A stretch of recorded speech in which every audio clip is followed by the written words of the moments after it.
The evidence for evolution is hidden in the bodies of organisms, including their embryonic development. Things to focus on are how homologous and vestigial traits provide evidence for the theory of evolution, as well as the embryonic development of organisms. Homologous structures are structures found in different types of organisms due to their shared ancestry. For example, the reading or the video that you did explain the pattern of this one bone, two bones, lots of lobs, digits pattern that we see in all terrestrial vertebrates. All of these forelimbs pictured here have different functions, right? They've been modified to do different jobs depending on the environment that that organism lives in. Yet that pattern, one, two, lots of digits, is due to their shared ancestry, our buddy Tiktaalik. Another convincing piece of evolution comes through the embryonic development. Another way to say this is that ontogeny mirrors phylogeny, or that the evolutionary history of an organism can be seen in their embryonic development. So this is a phylogenetic tree of all animals. We're going to see this again later on in the semester, but I'm bringing it up here now because this illustrates this point really nicely. So when we look at this phylogenetic tree, what we see is that sponges are the first group of living organisms to break off from the common ancestor of all animals. Now, these guys are multicellular, but they lack true tissues. All of the other organisms in this phylogenetic tree have true tissues. So sponges, they get to be the outgroup. They're the weirdos. Now, when I first started teaching Bio 182 about 10 years ago over at NAU, we used to group Cnidaria and the Ctenophora together with the echinoderms. So we're talking like starfish and jellyfish, all those guys were grouped together in one of these branches off of this phylogenetic tree because they have radial symmetry. So when we're talking about radial symmetry, we can rotate that item, right, organism, whatever, around a central point, and it looks the same. So like find a quarter and turn it 90 degrees, and it looks the same. It has radial symmetry. Okay. Same with our Cnidaria. The echinoderms have radial symmetry. Now, in the last 10 years or so, we've had some more evidence come to light using molecular techniques and other kinds of studies that have shown that actually the echinoderms, our starfish and friends, actually are more closely related to our vertebrate animals. So they're grouped up here in the chordates with us. But this still gives us the problem of that radial symmetry, right? All these other kinds of organisms have bilateral symmetry, where their left half and their right half look basically the same, right? They don't have radial symmetry. The bottom half of a bird looks very different from the top half of a bird. So what's going on here? Well, one of the patterns that we can see is that if we look at the embryonic development of a starfish, we see that they have indeed bilateral symmetry as embryos.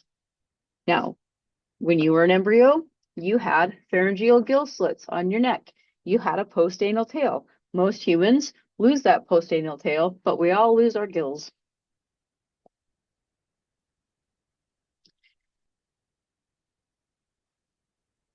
Another piece of evidence that in favor of evolution means that evolution doesn't come up with the best solutions, just the easiest solutions to get you through. So let's compare a modern bird. So we got a goose. We have of this fossilized dinosaur that lived in marine environments, and then we're going to also look at a modern mammal neck. All right, so we're going to look at all these vertebrae. All of these things have long, flexible necks. Geese have about 25 vertebrae. This fossilized dinosaur has about 72 vertebrae. Now, our mammal in question are our pals, the giraffes. They have long, flexible necks. Guess how many vertebrae they have? They have 7, just like most mammals. So you can see from these two photos that the giraffe's vertebrae have been modified quite a bit when we compare it to humans, right? What is necessary for the evolution of additional vertebrae in mammals just does not exist, right? So our whatever the ancestor of mammals were had 7 vertebrae, and that's what we're stuck with for whatever reason. Okay.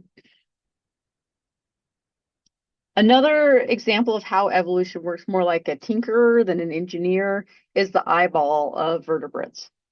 The freaking photoreceptors back here are pointing the wrong way.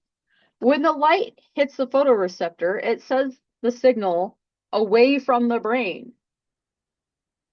So the solution to that problem then is to get nerve fibers, and they will capture that signal and reroute it back to the brain where it's supposed to go. So cool, cool, cool, cool, cool. Problem solved, right? Nope, not right. So now where all those nerves are meeting up for the back of the eye, it creates a blind spot because those nerves are located in front of the photoreceptors. So definitely, if you tried to pull this off in engineering class, you would probably not get a great grade. So vestigial structures support the theory of evolution. So these are holdovers from the evolutionary past of an organism, but no longer serve a particular function or purpose in that organism. So most whales have hip bones despite not having hind limbs. Why? Why? So these vestigial hips actually do serve an important function in the whales. You could read about it at this link. Please let me know what you think about that. All right, so just some other examples of vestigial structures before we go. We've got some fish that have eyes, even though they live in these deep, dark caves that have no light. So what's the point of having photoreceptors if there's no light? Okay. We can also see some snakes still have legs. We call them spurs, but they're actually really vestigial structures of their hind legs. So snakes once had legs, but they've lost them. A vestigial structure that is an issue in my family right now are wisdom teeth. So my 18-year-old daughter has their wisdom teeth are coming in, and so we're gonna have to get those removed soon, right? Our jaws are much smaller than our evolutionary ancestors, and so there's just not space for that extra tooth, and so we haven't had a chance to evolve the loss of that tooth, that wisdom tooth, even though there's just not space for it in our mouths anymore. And then the last one that I'll share with you that is my favorite is the manta ray's fingernails. Just what you need that for? They don't need that. But they still have them because of their ancestry.